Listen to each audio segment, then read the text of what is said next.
بڑا دلچسپ سوال ہے جی. گلشیر خان ہیں پشاور سے، عبدالرحمان ہیں لاہور سے، سکندر بلوچ ہیں کوئٹہ سے. وہ کہتے ہیں جی عمران خان کی حمایتی شخصیات اور میڈیا تحریک عدم اعتماد کے بعد سے مسلسل کہہ رہے ہیں، اور میڈیا وغیرہ کہہ رہے ہیں کہ عمران خان 12 جماعتوں کے بلکہ 14 یا 13 جماعتوں کے مقابلے میں اکیلا کھڑا ہے. کیا واقعی ایسا ہی ہے؟ کیا شیخ رشید چودھری، پرویز الہی جیسے سینئر سیاستدان اور کچھ دیگر الیکٹیبلز کا وجود اب کوئی معنی نہیں رکھتا؟ اور کیا اب تحریک انصاف کو الیکٹیبلز کی کوئی ضرورت نہیں رہی؟ بڑی خوبصورت پتہ کی بات کی ہے آپ نے، لیکن میں آپ کو ایک پتہ کی بات بتاتا ہوں.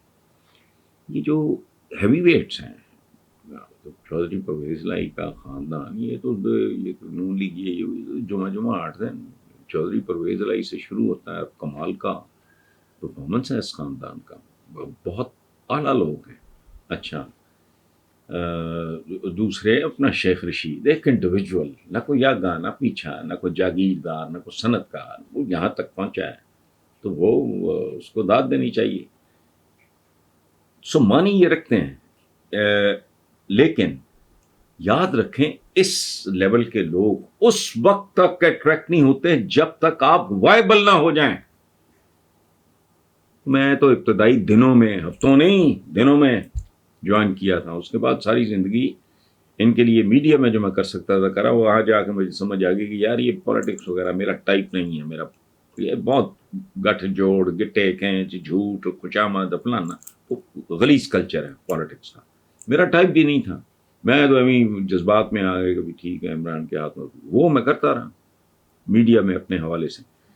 لیکن الیکٹیبلز کے بارے میں یاد رکھیں، اتنے سال تو کسی الیکٹیبل نے منہ نہیں لگایا جب تک عمران وائبل نہیں ہو گیا. وہ الیکٹیبلز ہوتے اس لیے کہ ان کے پاس پریکٹیکل وزڈم ہوتی ہے، ان کے پاس عقل ہوتی ہے. سو لوگوں کا یہ کہنا خلاصہ کہ عمران خان اکیلا ان سب کے سامنے کھڑا ہے، اس میں کوئی شک نہیں. یہ تو بیسیکلی پولیٹیکل مافیاز ہیں. ان کے پنجے، ان کی جڑیں اتنی گہری ہیں، پاتال تک گہری ہیں. یہ تو عوام جب تک پوری طاقت، پورے خلوص سے کھڑا نہیں ہوتے تو عمران اکیلا، اس کو کہنا خیر زیادتی ہے. عوام عمران اکیلے کی تو ظاہر ہے کیا ہوگا. پہلے اتنے سال کیا ہوتا نا، جو عوام ساتھ ملتے گئے وہ اٹریکٹیو ہوتا گیا الیکٹیبلز کے لیے بھی.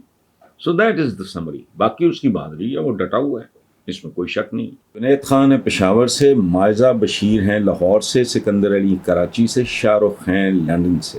آپ نے یہ نہیں لکھا شاہ رخ صاحب کہ آپ پاکستان کے شاہ رخ ہیں یا انڈیا کے شاہ رخ ہیں، اور آج کل لاہور سے آپ بامبے سے لندن بیٹھے ہیں. بہرحال وہ کہتے ہیں جی کہ یہ سب دوستوں کا مشترکہ سوال ہے، ہم اکٹھا کر لیتے ہیں. پہلے اور طرح پریکٹس کرتے تھے، اب ہماری کوشش ہوتی کہ ملتا جلتا سوال ہو تو اس کو ایک سوال میں تبدیل کر کے دوستوں کے نام دے دیے جائیں.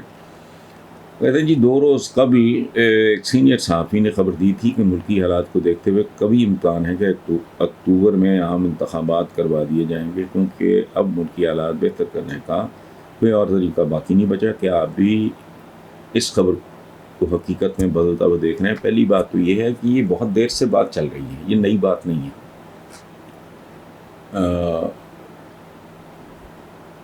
دوسری بات، اس بات کی کوئی ضمانت نہیں ہے کہ اس کے بعد ملکی حالات بہتر کرنے کا جو ہے وہ کوئی صورت نکل آئے. ضمانت نہیں ہے. صورتحال امپروو کر سکتی ہے. اس وقت تو بالکل ہی وہ لوگ ہیں جن کے پلے ہی کچھ نہیں رہ گیا. میں بار بار کہہ رہا ہوں، ایک بات ریکارڈ پہ رہے، اور وہ یہ ہے کہ نون لیگ از فیڈنگ آؤٹ. اور وہ لوگ جو کہہ رہے ہیں کہ نواز شریف کی کمی محسوس، نواز شریف صاحب آ کے دیکھ لیں، پتہ لگ جائے کس بھاؤ بکتی ہے. Because they are totally exposed. اور اب وہ نسلیں آگے آ رہی ہیں جن کا شعور ہماری گزشتہ نسلوں سے زیادہ ہے، ان میں اویئرنس زیادہ ہے، ان میں وہ خیر دیکھیں نا. میں نے کئی لوگوں سے اس بات پہ مطلب اتنی فضول باتیں تک میں نے منع بھی کیا. میں نے کہا نہیں. تو مریم نواز نے کہا تھا ہم نسل در نسل ہیں. قوم کی خدمت کریں گے. اس نے کہا کہنا تو یہ بی بی یہ چاہ رہی ہے ہم نسل در نسل قوم پہ حکومت کریں گے، لیکن ہم دیکھتے ہیں کیسے حکومت کرتے ہیں. انہیں تو وہی جملہ نہیں بھول رہا کہ حکمران خاندان. سو اب یہ ایک نئی جنریشنز جو ہیں وہ ذرا ایکٹیو ہو گئی ہیں. بہرحال آپ نے جو بات کی یہ کوئی نئی بات نہیں ہے، اور اس سے آپ تھوڑا سا رنکل آؤٹ کر لیں گے چیزوں کو، ان کی کچھ شکنیں ضرور کر لیں گے. باقی کیا بنتا ہے آئی ڈونٹ نو. اس کی وجہ ہے کہ یہ سارا جتھا جو اس وقت ہے، یہ بھانمتی کا کنبہ، یہ چوں چوں کا مربع جو ہے، یہ ہر حرکت کرے گا تاکہ دوبارہ. اور ایک خوف سب سے بڑا کیا ہے کہ اگر عمران 2/3 لے کے آ گیا اور اسٹیبل ہو گیا، ان کو سزاؤں سے پھر کون بچائے. محمد بازید خوشاب سے سردار علی لاہور سے، وہ کہتے ہیں پاکستان کے موجودہ حالات اور تحریک انصاف کی گورننس کے بارے میں درپیش چیلنجز کے حوالے سے سوال یہ ہے کہ عثمان بزدار جیسا بے اختیار اور کٹ پتلی وزیر اعلیٰ پنجاب کے لیے بہتر ثابت ہو سکتا ہے یا چودھری پرویز الہی جیسا مکمل بااختیار اور تجربہ کار وزیر اعلیٰ ملک اور پارٹی کے لیے زیادہ فائدہ مند ثابت ہو سکتا ہے، خصوصاً ان حالات میں جبکہ مونس نے اور ان کے والد چودھری پرویز الہی نے عمران خان اور تحریک انصاف کے ساتھ وفاداری بھی ثابت کر دی ہے. دیکھیں میں آپ کی بات نہیں کر رہا، میں اپنی بات کر رہا ہوں کہ عثمان بزدار اور چودھری پرویز الہی کا ایک سانس میں نام لینا بھی میرا خیال ہے اگر گناہ نہیں تو جرم ضرور ہے. There is no comparison، قطعاً ہی نہیں. سورج کو چراغ بھی نہیں ہے، ماچس کی تیلی دکھانے والی بات ہے، چراغ تو پھر بڑی چیز ہے.